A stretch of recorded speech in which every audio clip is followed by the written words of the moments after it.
मेरा उन्हें आग्रह रहेगा माननीय राष्ट्रीय अध्यक्ष जी से। अब जेपी नड्डा और मंच पर मौजूद अनुराग ठाकुर केंद्रीय मंत्री भी दिखाई दे रहे हैं और उन्होंने घोषणा पत्र जारी किया है। दरअसल 2017 के चुनाव भी आपको याद होंगे, जबकि हिमाचल प्रदेश में घोषणा पत्र जारी किया गया था, संकल्प पत्र, यानी कि उसे विजन डॉक्यूमेंट नाम दिया गया था, और अब की बार भी संकल्प पत्र ही नाम दिया गया है। अब देखिए, अब से थोड़ी ही देर में जेपी नड्डा, बीजेपी के राष्ट्रीय अध्यक्ष, अपना संबोधन देने वाले हैं। क्या कुछ कहते हैं, ये बहुत अहम रहेगा, सुनिए। आज के इस संकल्प पत्र के विमोचन के अवसर पर उपस्थित हमारे बहुत ही प्रिय और यशस्वी मुख्यमंत्री सम्माननीय जयराम ठाकुर जी, हमारे जुझारू अध्यक्ष सुरेश कश्यप जी, मंच पर विराजमान सभी वरिष्ठ हमारे सांसदगण, भारत सरकार में मंत्री श्री अनुराग ठाकुर जी और हमारे पार्टी के वरिष्ठ पदाधिकारीगण, और यहाँ उपस्थित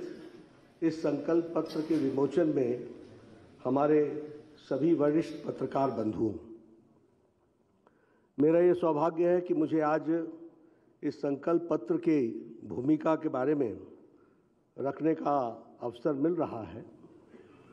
मैं यहाँ बैठा बैठा याद कर रहा था 5 साल पहले की कहानी, जब स्वर्गीय अरुण जेटली जी यहाँ आए थे और उन्होंने 5 साल पहले 2017 में हिमाचल प्रदेश की विकास की एक नई नींव रखी थी, और उसमें योगदान करते हुए उन्होंने बहुत सी बातें हम सबके सामने कही थी।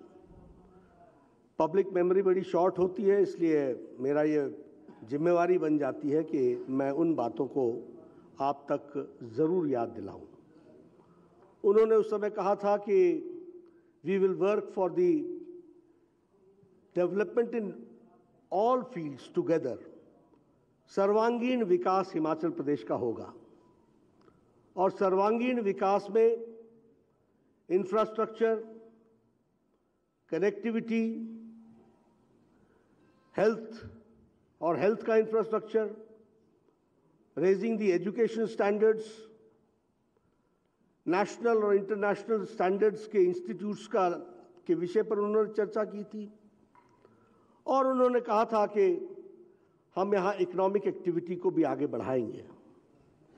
जब मैं इस विषय पर चर्चा करता हूँ तो मुझे यह भी ध्यान में आता है कि अगर हम आज देखें तो बड़े स्पष्ट शब्दों में समझ में आता है कि जो हमने कहा था वो तो किया ही किया, जो नहीं कहा था उसे भी पूरा किया है। और उसके साथ साथ विकास के दृष्टि से एक नए आयाम को हम लोगों ने स्थापित किया है। जो वायदे किए थे वो तो पूरे किए ही किए, लेकिन बुलंद इरादों के साथ हिमाचल प्रदेश की जनता की सेवा की गई है। और इसीलिए जब मैं चर्चा करता हूं, जिसके बारे में अभी सिकंदर जी ने भी आपके सामने कहा, बहुत सी बातें ऐसी थीं जो हमने कही थी, और बहुत सी बातें ऐसी भी थीं जो हमने नहीं कही थी।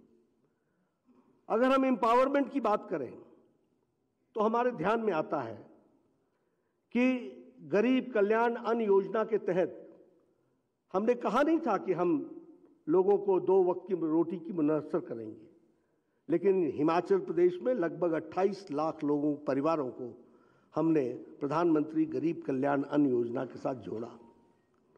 अगर हम बात करें स्वच्छ भारत की तो हमारे ध्यान में आता है कि लगभग 1-2 लाख परिवारों को हमने स्वच्छता के साथ जोड़ा, इज्जत घर देने का प्रयास हुआ। अगर हम बात करें आवास योजना की तो मैं बार बार कहता हूं, कल प्रधानमंत्री जी ने भी आंकड़े बता करके बताए थे आपके सामने, आज हम हजारों की संख्या में प्रधानमंत्री आवास योजना में लोगों को पक्के घर दे रहे हैं। अगर हम सौभाग्य योजना की बात करें तो 100% इलेक्ट्रिफिकेशन हो गया। अगर हम बात करें Ayushman Bharat, we had never talked about it, लेकिन आज हमें खुशी होती है ये कहते हुए कि लगभग 4,70,000 आयुष्मान भारत में परिवार कवर्ड है हिमाचल में।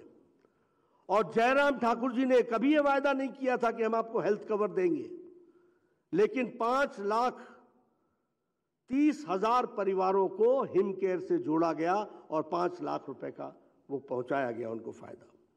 उसी तरीके से उज्ज्वला योजना में अगर 1,37,000 हिमाचल प्रदेश में गैस के लिए चूल्हा का इंतजाम किया गया, तो हमने कहा नहीं था, लेकिन जयराम ठाकुर जी ने मुख्यमंत्री गृहिणी सुविधा योजना के तहत 3,23,000 लोगों को जोड़ा है।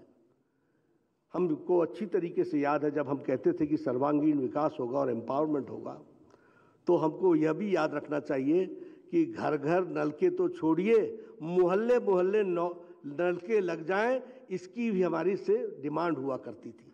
और आज हम हर घर नल का, इसके तहत हम आगे बढ़े हैं। And I am happy to share with you that 96% of Har Ghar Nalka has been completed in Himachal Pradesh. This is the situation. अगर हम बात करें अटल पेंशन योजना की, तो लगभग 2,80,000 लोगों ने इसका भी लाभ उठाया है। ये प्रधानमंत्री मातृत्व सुरक्षा अभियान जो है, इसमें लगभग 3 लाख बहनों ने हिमाचल प्रदेश में इसका लाभ उठाया है।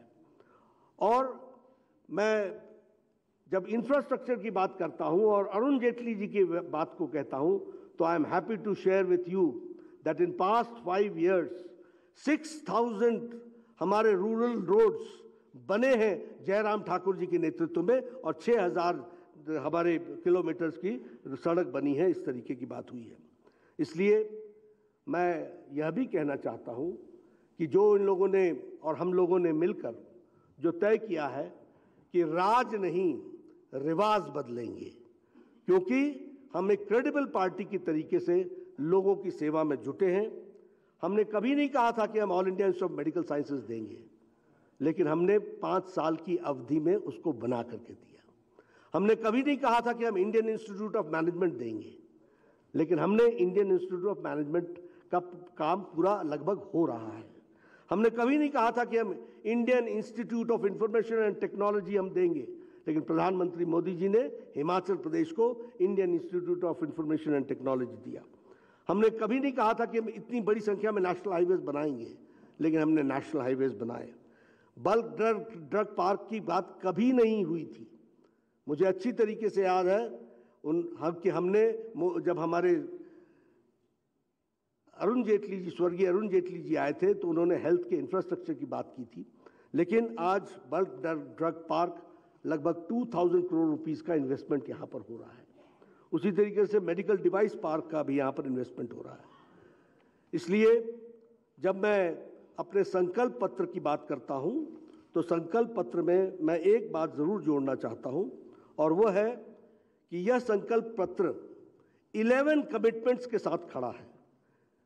ये हमारी 11 कमिटमेंट्स हैं। डिटेल आपको मिलेगी, लेकिन हम आपके सामने 11 कमिटमेंट्स आपके सामने जरूर हम चर्चा करना चाहते हैं। पहली बात, ये 11 कमिटमेंट्स सोसाइटी में यूनिफॉर्मिटी लाएगी। ये कमिटमेंट्स यूथ और हमारे फार्मर्स को एम्पावर करेगी। ये कमिटमेंट्स हमारे हॉर्टिकल्चर को मजबूती प्रदान करेगी। ये हमारे कमिटमेंट्स हमारे गवर्नमेंट एम्प्लॉयज़ को एक तरीके से न्याय दिलाएगी, और ये हमारे कमिटमेंट्स कुल मिलाकर के एक रिलीजियस टूरिज्म को भी आगे बढ़ाएगी। और इसलिए मैं आपके सामने सबसे पहले जो संकल्प पत्र के 11 संकल्प के बिंदु हैं, उनको आपके सामने मैं रखना चाहता हूं। सबसे पहला बिंदु है कि हम भारतीय जनता पार्टी की सरकार यहां पर यूनिफॉर्म सिविल कोड लेके आएगी, और इसके लिए एक समिति बनाई जाएगी एक्सपर्ट्स की, और उनके रिपोर्ट के आधार पर हिमाचल प्रदेश में यूनिफॉर्म सिविल कोड लगाया जाएगा। हमारी दूसरी कमिटमेंट है कि भारतीय जनता पार्टी की सरकार मुख्यमंत्री अन्नदाता सम्मान निधि के तहत जो प्रधानमंत्री किसान सम्मान निधि में जो राशि मिलती है, उसके साथ साथ 3,000 रुपये सालाना ये उसमें जोड़ा जाएगा, और इसमें लगभग 9,83,000 हमारे किसान भाई जुड़ेंगे